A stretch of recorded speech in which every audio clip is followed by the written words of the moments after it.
Bien-aimés dans le Seigneur, chers frères et sœurs, recevez mes salutations cordiales et sincères en Jésus-Christ, notre Seigneur et Sauveur. Mes frères et sœurs, beaucoup d'entre nous garderont longtemps le souvenir de cette année 2020. L'année qui vient à ses débuts avec sa vallée que nous autorisons de nommer Vallée de Baka. Un terme auquel nous sommes déjà familiers dans notre église locale de Kolsama Temple Bethel. Ce à travers des enseignements que nous sommes en train de recevoir depuis un certain temps. Oui, la vie est faite de sommets et de vallées.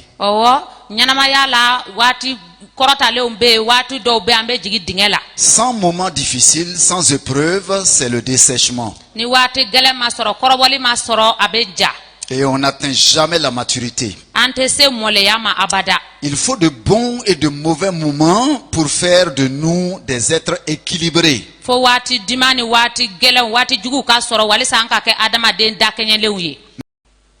Le moindre qu'on puisse dire, c'est qu'à l'école du Saint-Esprit,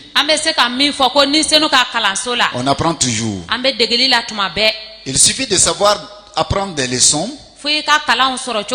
de savoir écouter et d'être sensible à la voix du Saint-Esprit. Je dois confesser que ce début d'année 2020 nous plonge dans un océan d'incertitude.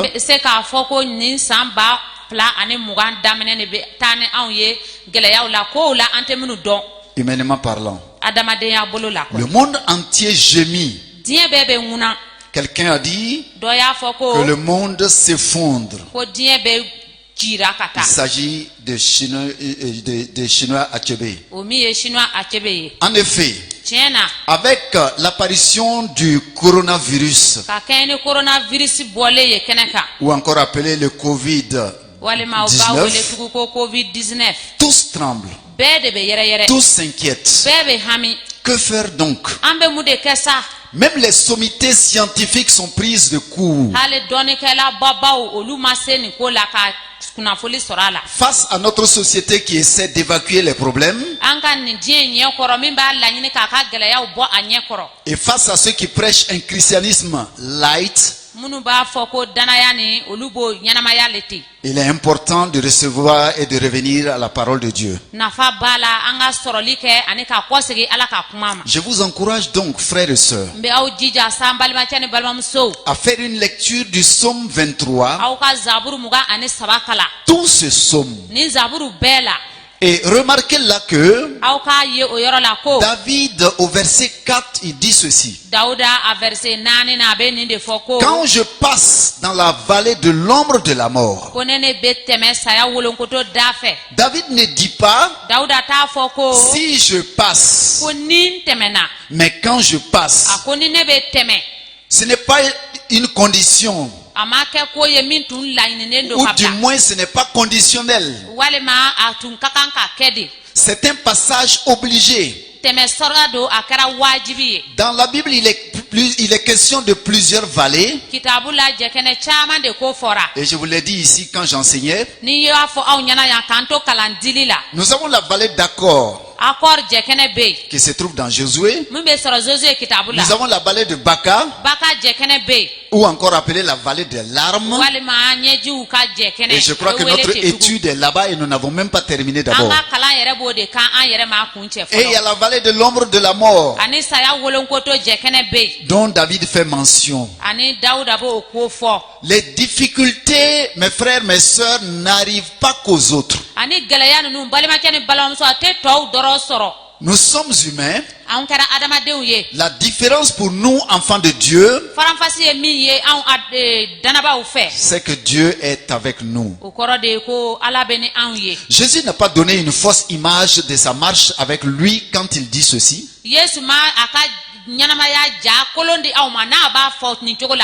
Vous aurez à souffrir dans le monde. Mais prenez courage. Moi, j'ai vaincu le monde. Jean 16, verset 33. Nous sommes dans un monde où nous connaissons tous sans exception de couleur,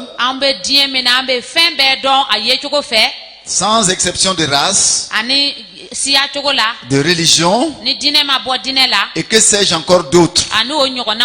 Nous connaissons tous la tristesse, la déception, la frustration, les maladies, les deuils. C'est le cursus de la vie. Ce que nous devons savoir, c'est que nous sommes sur la terre et la Bible nous révèle que la vie est identique pour tous les êtres humains.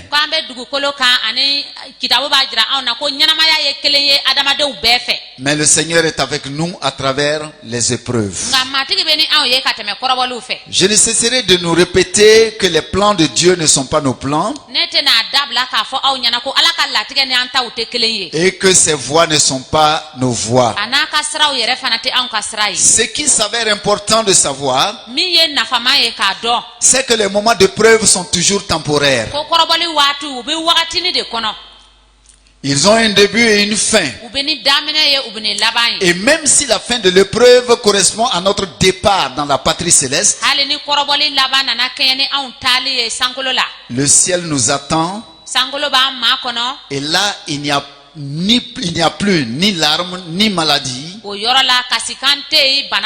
ni Covid-19, ni souffrance. Dans l'épître de l'apôtre Paul aux chrétiens de Rome, on peut lire ceci. J'estime que les souffrances du temps présent ne sauraient être comparées à la gloire à venir qui sera révélée pour nous.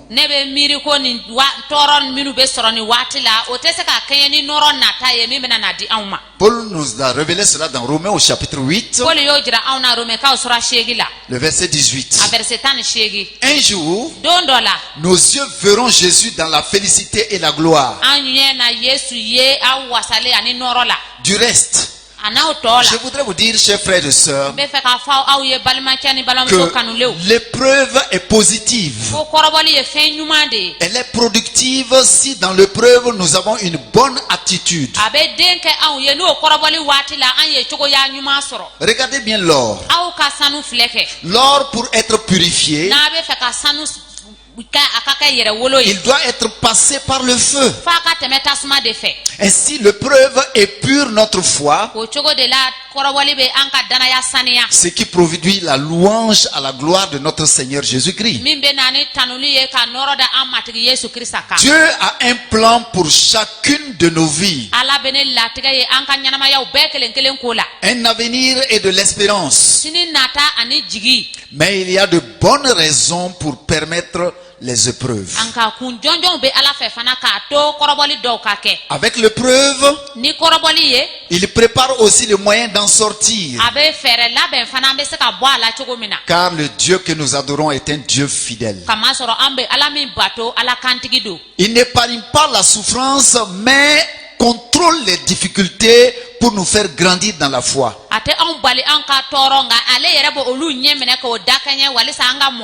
Et c'est ce que 1 Pierre au chapitre 1 verset 6 à 7 nous dit. Vous pourrez les lire.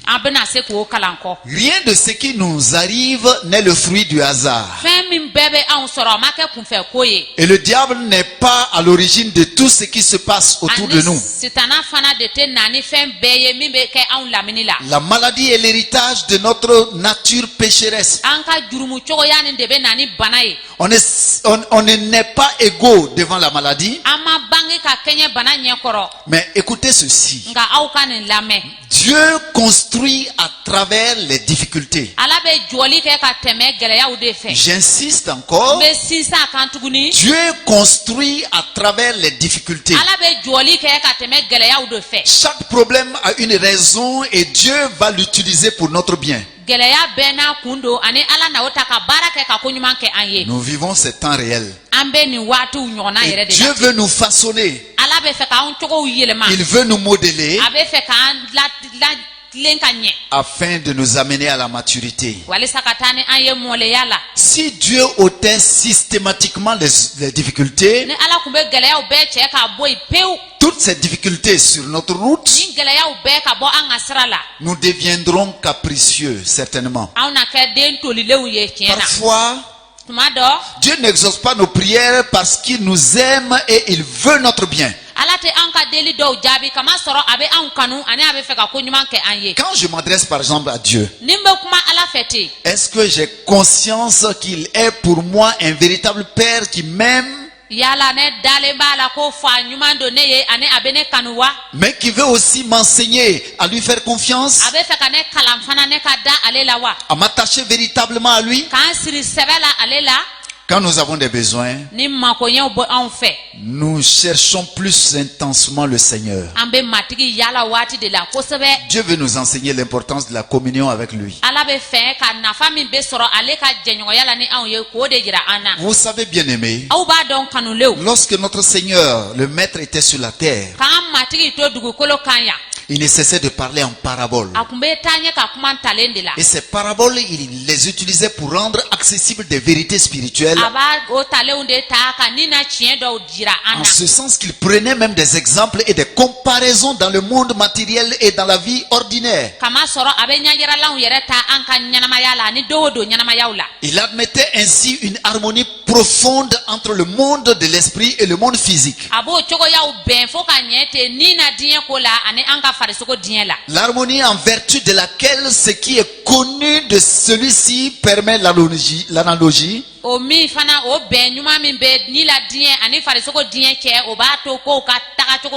Et permet de comprendre ce qui est affirmé de celui-là. En un mot, Jésus parlait en parabole pour être bien compris de tous.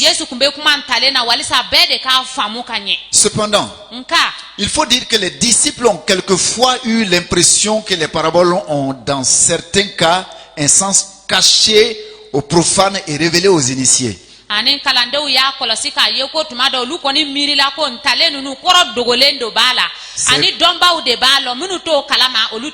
C'est bien ce que laisse supposer le texte de Marc au chapitre 4 verset 10 à 11.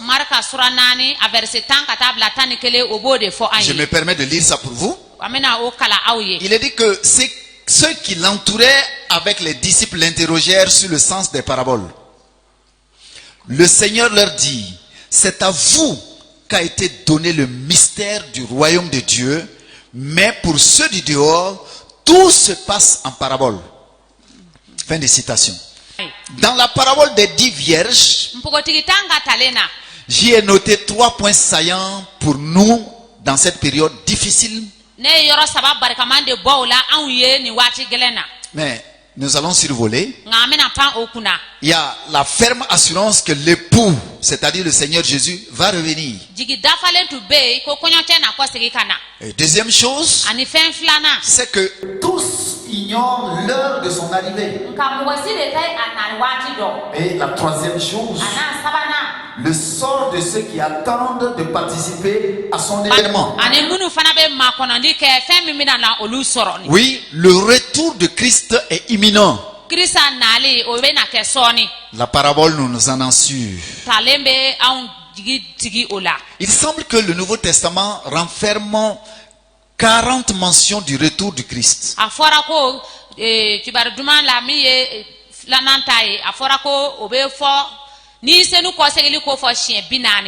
Sa seconde venue dans le monde chrétien que les chrétiens attendent. En lisant dans Matthieu au chapitre 24, et plus précisément le verset 3, ça exprime cette vive préoccupation des disciples. Les disciples sont venus en privé lui dire,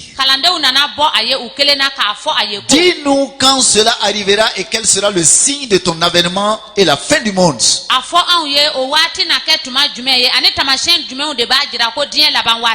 Vous voyez, je dis tout cela parce que j'ai entendu à la radio que avec coronavirus, c'est la fin du monde. Tellement les gens s'inquiètent. Dans sa réponse, le Seigneur ne donne pas de date. Mais qu'est-ce qu'il a recommandé? La prudence, la vigilance et la persévérance. Je reprends. La prudence, la vigilance et la persévérance. J'attire notre attention sur le verset 13 du même passage. C'est-à-dire de Matthieu 24. Mais celui qui persévérera jusqu'à la fin sera sauvé. Le retour du Christ est un événement que nous attendons. L'heure de son arrivée est ignorée de tous. Personne ne connaît ni l'heure, ni le jour. De siècle en siècle, des chrétiens brûlants du désir de connaître l'avenir, ils ont essayé de déterminer la date précise du retour de Jésus en se fondant sur la prophétie du livre de Daniel et sur les prophéties de l'Apocalypse. Mais chaque fois, le cours des événements a prouvé la fragilité de leurs calculs et l'inutilité de leur vaine curiosité. Encore de nos jours, les gens continuent de spéculer sur le retour du Seigneur. Je me rappelle avoir lu que en l'an 1944 avait été avancé par certains à cause peut-être des événements qu'on a marqués à cette époque, qui ont marqué cette époque.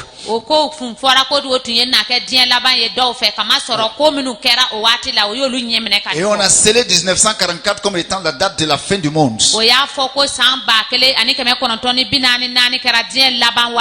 D'autres spéculateurs avaient indiqué le retour du Seigneur pour l'année 1948 aussi.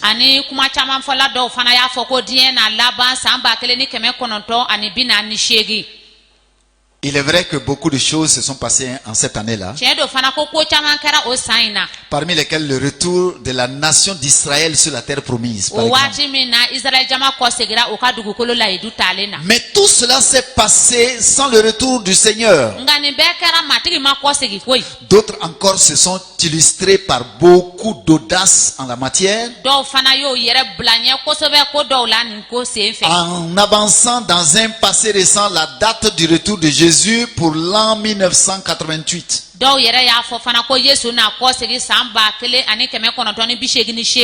Là j'étais là, même si j'étais encore très jeune.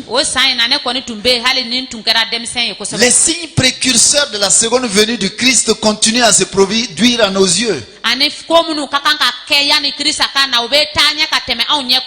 Nous assistons à des tremblements de terre, par exemple. Chaque jour qui passe, nous entendons des tremblements de terre à travers le monde entier. On entend parler de la famine par-ci, par-là. Des guerres, des bruits de guerre entre les nations. On entend parler du djihadisme qui est même tout proche de nous au Burkina.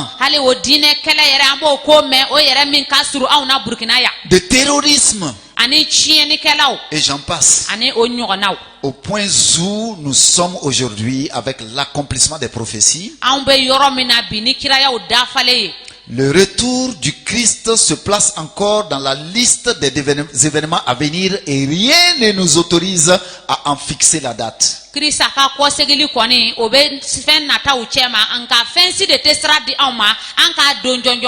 Bien-aimés, écoutez bien.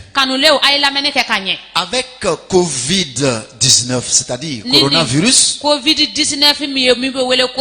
certains pronostiquent déjà la fin du monde, comme je l'ai dit tantôt.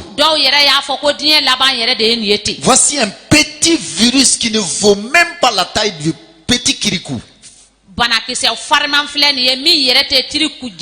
mais qui dérange le monde entier, aussi vaste soit-il.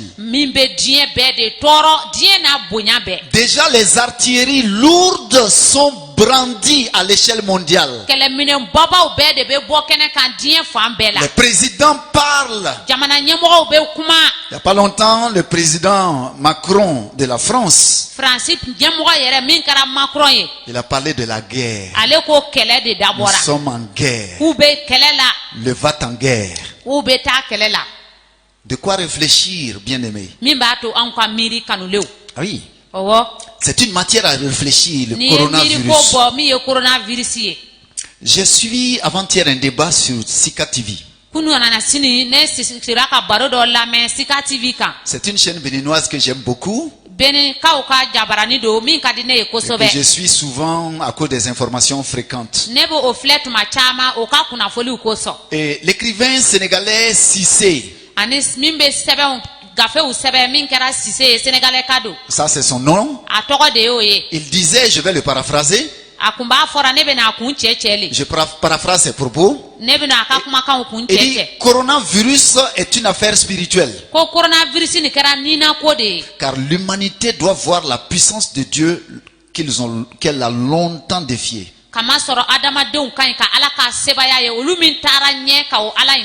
J'y crois moi. Cette peste n'est pas là au hasard. L'humanité entière trouve en elle un sujet de grande réflexion. Mais nous chrétiens, j'en viens au message, au poumon du message. Nous chrétiens, surtout chrétiens du temple Bethel, tenons-nous prêts dans l'attente de l'arrivée de l'époux. Le point d'action qui se dégage de cette parabole des 10 vierges, c'est la vigilance et la persévérance. Quels que soient les événements et les circonstances, nous sommes appelés à veiller et à persévérer dans la foi jusqu'à la fin. Il est frappant de noter que la presque totalité des textes du Nouveau Testament concernant le retour du Christ appelle les croyants à la vigilance et à la persévérance.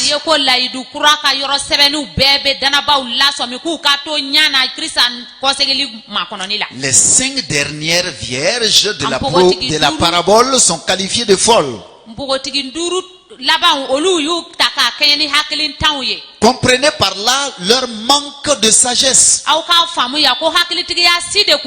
La preuve en est leur manque d'huile dans les lampes. Elles ont manqué la fête à cause du fait qu'elles n'ont pas pris les dispositions qui s'imposaient.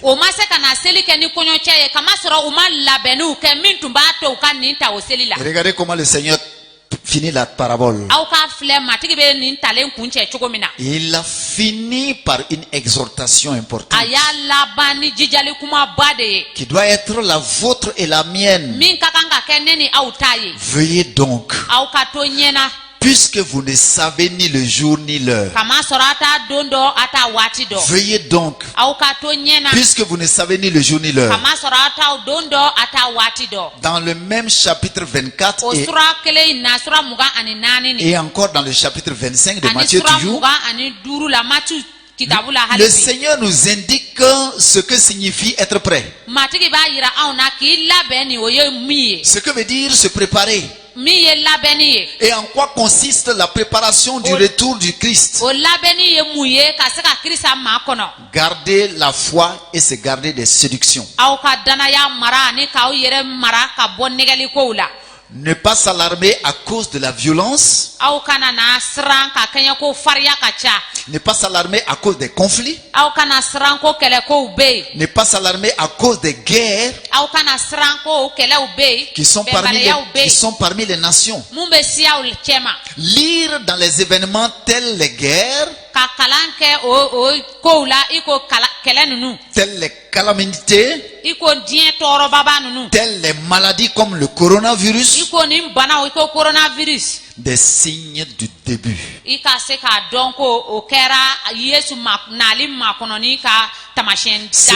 Ce n'est que le début, c'est des signes du début. Résister aux persécutions et persévérer. Prendre garde de la prolifération des faux prophètes et de l'iniquité.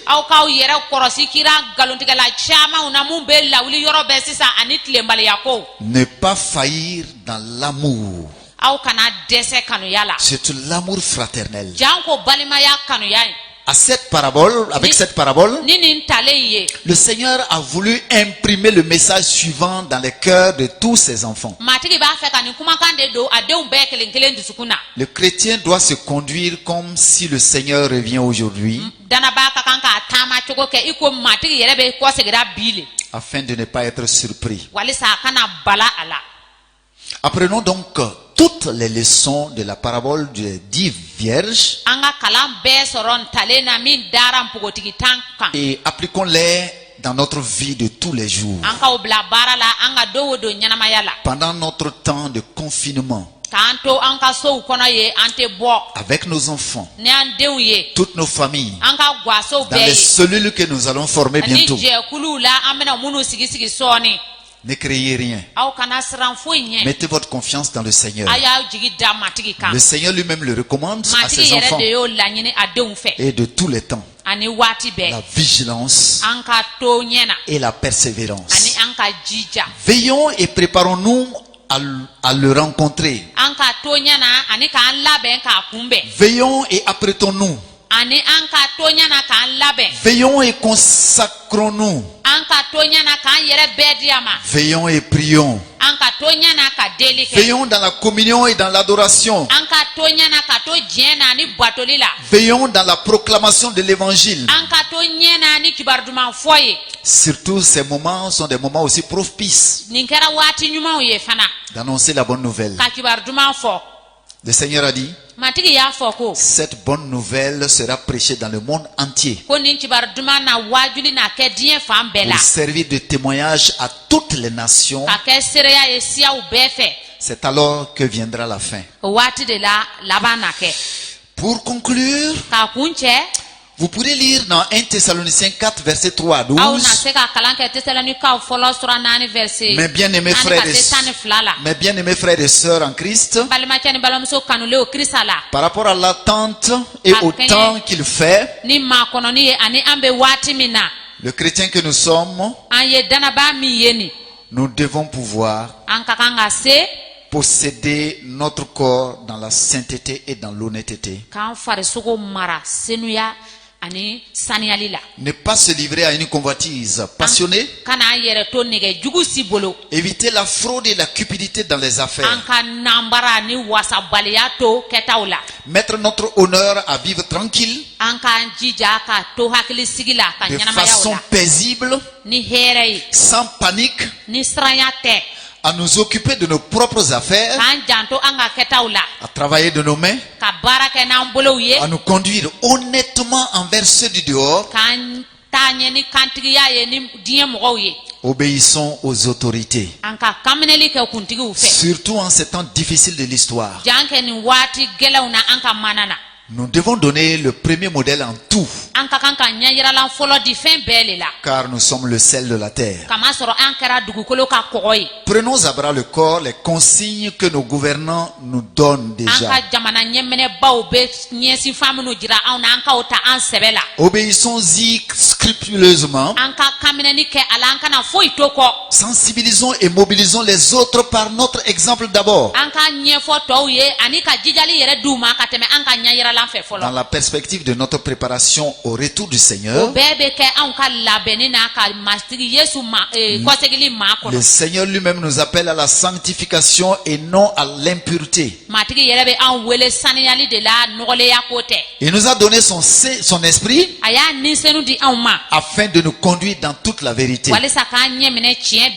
Je voudrais terminer pour dire, ensemble, nous transformerons cette vallée de Baka, qui est le coronavirus, en une oasis au nom de Jésus de Nazareth. Notez bien, je le répète, parce que je vous l'avais dit dans un enseignement, cette vallée ne nous arrêtera pas. Cette vallée ne nous tuera pas. Que chacun dise Amen. Souvenez-vous, nous la traverserons et nous avancerons, car Christ en nous, l'espérance de la gloire. Que Dieu donc vous bénisse. Merci.